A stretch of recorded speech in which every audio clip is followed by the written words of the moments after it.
வணக்கம், welcome to chemistry D channel. இன்னைக்கு கிளாஸ்ல நம்ம பார்க்க போகிறது drawbacks of Rutherford model. Rutherford ஒரு அட்டாமிக் மாடல் கொடுத்துருக்காரு. அந்த அட்டாமிக் மாடலில் சம் டிராபேக்ஸ் இருக்கு. அந்த டிராபேக்ஸை பற்றி அந்த டாப்பிக்ல பார்க்க போகிறோம். அந்த டிராபேக்ஸ் நமக்கு தெளிவாக புரியணும் அப்படின்னா அதுக்கு முன்னாடி இந்த கிராவிடேஷனல் ஃபோர்ஸ், கூலும் ஃபோர்ஸ் பற்றி நமக்கு தெரிஞ்சிருக்கணும். என்ன காரணம் அப்படின்னா ரூதர்ஃபோர்ட் அட்டாமிக் மாடலை பற்றி எக்ஸ்பிளைன் பண்ணும்பொழுது சோலார் சிஸ்டத்தை கம்பேர் பண்ணி தான் பேசுறாரு. சோலார் சிஸ்டத்தில் எப்படி சன் சென்டரில் இருக்கு, நம்பர் ஆஃப் பிளானட்ஸ் ரொட்டேட் ஆகிட்டு இருக்கோ, அதே மாதிரி சென்ட்ரல் நியூக்ளியஸ் இருக்கு, நம்பர் ஆஃப் எலக்ட்ரான்ஸ் ரொட்டேட் ஆயிட்டு இருக்குன்னு சொல்றாரு. அப்போ கிராவிடேஷனல் ஃபோர்ஸ் பத்தி நியூட்டன் என்ன சொல்றாரு நமக்கு தெரிஞ்சிருக்கணும் இல்லையா? கிராவிடேஷனல் ஃபோர்ஸ் பத்தி பேசும்பொழுது சன்னுக்கும் பிளானட்டுக்கும் இருக்கக்கூடிய கிராவிடேஷனல் ஃபோர்ஸ் பத்தி நியூட்டன் என்ன சொல்றாரு அப்படின்னா is directly proportional to m1 into m2 divided by r² னு சொல்றாரு. m1 m2 அப்படிங்கிறது ஒன்றும் இல்லை, சன் அண்ட் பிளானட்டை தான் அவர் எடுத்துக்கிறார். ஏதோ ஒரு பிளானட், பட் சென்டர்ல சன் இருக்கு. சன்னை m1 எடுத்துக்கிட்டோம் அப்படின்னா பிளானட்டை m2 எடுத்துக்கலாம். இன்பிட்வீன்ல உள்ள டிஸ்டன்ஸ் இருக்கு இல்லையா, அதை நம்ம r எடுத்துக்கிறோம். அதுதான் டிஸ்டன்ஸ். அப்போ gravitational force is directly proportional to m1 into m2 அப்படின்னு சொல்றாரு.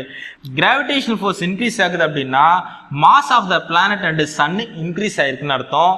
கிராவிடேஷனல் ஃபோர்ஸ் கம்மி ஆகுது அப்படின்னா mass of the planet and sun கம்மி ஆகுதுன்னு அர்த்தம். அதுதான் டைரக்ட்லி ப்ரொபோர்ஷனல் சொல்றோம். இது இன்க்ரீஸ் ஆனா இதுவும் இன்க்ரீஸ் ஆகும், இது கம்மியானா இதுவும் கம்மி ஆகும். இன்னொரு விஷயம் அப்சர்வ் பண்ணுங்க, gravitational force is inversely proportional to r² சொல்றாரு. r அப்படிங்கிறது டிஸ்டன்ஸ் எடுத்துக்கிறோம். சப்போஸ் கிராவிடேஷனல் ஃபோர்ஸ் அதிகமா இருக்குது அப்படின்னா டிஸ்டன்ஸ் கம்மியா இருக்குன்னு அர்த்தம். கிராவிடேஷனல் ஃபோர்ஸ் கம்மியா இருக்குது அப்படின்னா டிஸ்டன்ஸ் மேக்ஸிமமா இருக்குதுன்னு அர்த்தம். அதுதான் இன்வெர்ஸ்லி ப்ரொபோர்ஷனல் சொல்றோம்.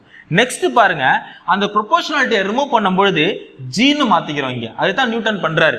அப்போ gravitational force is equal to capital G into m1 into m2 divided by r² னு சொல்றோம். ஜிங்கிறது ஒன்றும் இல்லை, இந்த ப்ரொபோர்ஷனாலிட்டி சொன்னோம் இல்லையா, அந்த ப்ரொபோர்ஷனாலிட்டிங்கிறது ஒன்றும் இல்லை, கிராவிடேஷனல் கான்ஸ்டன்ட்டை தான் இங்க ப்ரொபோர்ஷனாலிட்டியை நியூட்டன் யூஸ் பண்ணியிருந்தார். அதுக்கு பதிலாக தான் கேபிட்டல் Gன்னு சொல்லிட்டாரு. அப்போ ஜிங்கிறது ஒன்றும் இல்லை, கிராவிடேஷனல் கான்ஸ்டன்ட். அப்போ gravitational force is equal to capital G into m1 into m2 divided by r².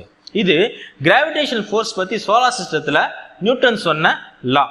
Next coulomb force பத்தி பார்ப்போம். கூலும் ஃபோர்ஸ்ங்கிறது ஒண்ணு இல்ல, ரெண்டு சார்ஜ் பார்ட்டிகல்ஸ் இருக்குன்னு வச்சுப்போம். சேம் சார்ஜா இருக்கலாம் அல்லது ஆப்போசிட் சார்ஜா இருக்கலாம். சேம் சார்ஜா இருந்தா ரிப்பல் ஆகும், ஆப்போசிட் சார்ஜஸா இருந்தா அட்ராக்ட் ஆகும். இது நமக்கு தெரியும். Coulomb force is directly proportional to q1 into q2 divided by r² னு சொல்றாங்க. Coulomb force is directly proportional அப்படிங்கிறது என்ன? கூலும் ஃபோர்ஸ் இன்க்ரீஸ் ஆகுது அப்படின்னா q1 into q2 அதிகமா இருக்குதுன்னு அர்த்தம். q1 into q2ங்கிறது என்ன? ஃபார் எக்ஸாம்பிள் பிளஸ் அண்ட் மைனஸா இருக்குது அப்படின்னா அட்ராக்ஷன் அதிகமா இருக்குதுன்னு அர்த்தம். பிளஸ் அண்ட் பிளஸ்ஸாவே இருக்குது அப்படின்னா ரிப்பல்ஷன் மேக்ஸிமமா இருக்குதுன்னு அர்த்தம். அதுதான் ஒண்ணும் இல்ல, கூலும் ஃபோர்ஸ் இன்க்ரீஸ் ஆகுது அப்படின்னா q1 into q2 இன்க்ரீஸ் ஆகுதுன்னு அர்த்தம். கூலும் ஃபோர்ஸ் கம்மி ஆகுது அப்படின்னா q1 into q2 கம்மி ஆகுதுன்னு அர்த்தம். அதே மாதிரி தான் சிமிலரா கிராவிடேஷனல் ஃபோர்ஸ்ல என்ன பார்த்தோமோ அதே மாதிரி தான், பட் இங்க சார்ஜ் பார்ட்டிகல்ஸா பார்க்கறோம். அவ்வளவுதான் வித்தியாசம். Divided by r². r அப்படிங்கிறது டிஸ்டன்ஸ். என்ன டிஸ்டன்ஸ்? q1 q2 இருக்குல்ல, ரெண்டு சார்ஜ் பார்ட்டிகல்ஸ். அந்த ரெண்டு சார்ஜ் பார்ட்டிகல்ஸ் இன் பிட்வீன் இருக்க டிஸ்டன்ஸ் தான் நம்ம என்ன சொல்றோம், r னு எடுத்துக்கிறோம். அப்போ இந்த r டிஸ்டன்ஸ் ரொம்ப கம்மியா இருக்குது அப்படின்னா கூலும் ஃபோர்ஸ் மேக்ஸிமமா இருக்குதுன்னு அர்த்தம். பக்கத்துல வந்துருது இல்லையா? அதே கூலும் ஃபோர்ஸ் ரொம்ப கம்மியாகுது அப்படின்னா டிஸ்டன்ஸ் மேக்ஸிமமா இருக்குதுன்னு அர்த்தம். ரெண்டு சார்ஜ் பார்ட்டிகல்ஸ்க்கு இடையில டிஸ்டன்ஸ் ரொம்ப தூரமா இருக்குது அப்படின்னா கூலும் ஃபோர்ஸ் ஆஃப் அட்ராக்ஷன் ரொம்ப கம்மியா இருக்கும். சார்ஜ் பார்ட்டிகல்ஸ் ரொம்ப பக்கத்துல இருக்குது அப்படின்னா கூலும் ஃபோர்ஸ் அட்ராக்ஷன் அதிகமா இருக்குன்னு அர்த்தம். சோ இதுதான் கூலும் ஃபோர்ஸ் பத்தி கூலும்ஸ் சொல்றது. இன்னொரு விஷயம், அதே இந்த ப்ரொபோர்ஷனல் ரிமூவ் பண்ணும்போது என்னவா மாறுது அப்படின்னா கேவா மாறுது. Capital K. கேபிட்டல் கேங்கிறது ஒண்ணும் இல்ல, ப்ரொபோர்ஷனாலிட்டி கான்ஸ்டன்ட். அப்போ coulomb force is equal to capital K into q1 into q2 divided by r².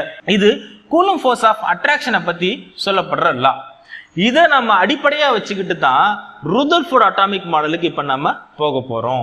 Rutherford atomic மாடலுக்கு வருவோம். ரூதர்ஃபோர்ட் என்ன சொல்றாரு? சென்டர் பார்ட்ல நியூக்ளியஸ் இருக்கு, எலக்ட்ரான்ஸ் அதை சுத்தி வந்துட்டு இருக்குது. எப்படி சோலார் சிஸ்டத்துல சன் சென்டர்ல இருக்குது, நம்பர் ஆஃப் பிளானட்ஸ் ரொட்டேட் ஆயிட்டு இருக்கோ அதே மாதிரின்னு சொன்னாரு. பட் மேக்ஸ்வெல் எலக்ட்ரோ மேக்னெட்டிக் தியரியில ஒரு விஷயத்தை தெளிவா சொல்லிட்டாரு. என்ன அப்படின்னா charged particles when accelerated should emit electromagnetic radiation அப்படின்றாரு. சார்ஜ் பார்ட்டிகல்ஸ் ஆக்சிலரேட் ஆனிச்சு அப்படின்னா எலக்ட்ரோ மேக்னெட்டிக் ரேடியேஷனை எமிட் பண்ணும் அப்படிங்கிறாரு. அப்போ எலக்ட்ரான்ஸ் ஆக்சிலரேட் ஆகுதா? ஆமா, acceleration is equal to velocity divided by டைம்னு நம்ம பார்த்துருக்கோம். 10th நீங்க படிச்சிருப்பீங்க. Acceleration is equal to velocity by time. Velocity அப்படிங்கிறது எதை டிபெண்ட் பண்ணி இருக்குது? டைரக்ஷனை டிபெண்ட் பண்ணி இருக்குது. எலக்ட்ரான்ஸ் கான்ஸ்டன்ட் ஸ்பீட்ல நியூக்ளியஸ் சுத்தி வந்தாலும் கூட டேர்னிங் தொடர்ந்து இருந்துட்டே இருக்கு பாருங்க. ஏன்னா சர்க்குலர் ஆர்பிட் இல்லையா? சோ தொடர்ந்து வெலாசிட்டி சேஞ்ச் ஆகிட்டே இருக்குது. ஸோ அப்போ ஆக்சலரேஷன் அப்படிங்கிறது இருக்குது. ஆக்சலரேஷன் இருந்துச்சு அப்படின்னா எலக்ட்ரான் பார்ட்டிகல்ஸ் ரேடியேஷனை எமிட் பண்ணணும். ஏன்னா மேக்ஸ்வெல் அப்படிதான் சொல்றாரு, electro magnetic radiation electron particles emit பண்ணுச்சு அப்படின்னா கண்டிப்பா ஒவ்வொரு எலக்ட்ரானும் எனர்ஜியை லாஸ் பண்ணும். அப்படி எனர்ஜியை லாஸ் பண்ணுச்சுன்னா என்ன நடக்கும் அப்படின்னா எலக்ட்ரான்ஸ் அப்படியே சுத்தி வந்து நியூக்ளியஸ்ல வந்து விழுந்துரும். ஏன்?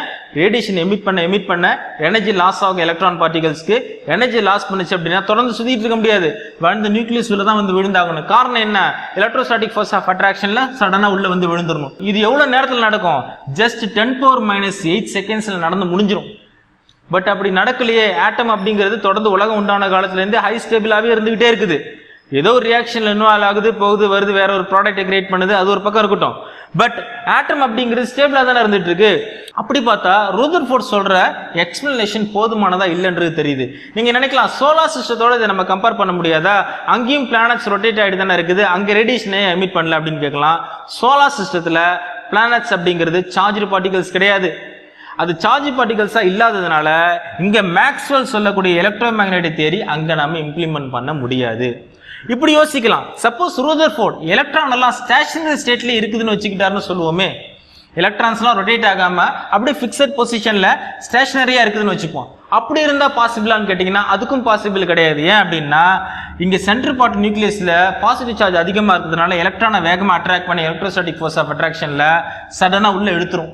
அப்படி இழுத்துச்சுன்னா அட்டாமிக் ஸ்ட்ரக்சரே இருக்கிறதுக்கு வாய்ப்பு கிடையாது. அப்பயும் ஆட்டம் டிஸப்பியர் ஆகிறதுக்கு வாய்ப்பு அதிகமா இருக்கு. அப்போ அதுவும் பாசிபிள் இல்லைங்கிறது தெரியுது. இன்னொரு விஷயம், இந்த ஆட்டம் பத்தி ரூதர்ஃபோர்ட் எக்ஸ்பிளைன் பண்ணும்போது எலக்ட்ரானிக் ஸ்ட்ரக்சரை பத்தி போதுமான எக்ஸ்பிளனேஷன் கொடுக்கவே இல்லை. ஸோ இந்த மாதிரியான நம்பர் ஆஃப் டிராபேக்ஸ்லாம் இருக்கிறதுனால தான் இந்த ரூதர்ஃபோர்ட் அட்டாமிக் மாடல் ஃபெயிலியர் ஆகிறதுக்கு காரணம் ஆயிடுச்சு. சரிங்களா? ஸோ இந்த டாபிக் உங்களுக்கு போதுமான அளவு புரிஞ்சிருக்குன்னு நினைக்கிறேன். இந்த மாதிரியான வீடியோஸ் உங்களுக்கு தொடர்ந்து வரணும் அப்படின்னா என்னுடைய கெமிஸ்ட்ரி டீச் சேனலை சப்ஸ்கிரைப் பண்ணிக்கோங்க. இந்த வீடியோ உங்களுக்கு பிடிச்சிருந்துச்சு அப்படின்னா லைக் பண்ணுங்க, உங்க ஃப்ரெண்ட்ஸுக்கு ஷேர் பண்ணுங்க, கமெண்ட் பண்ணுங்க. நன்றி.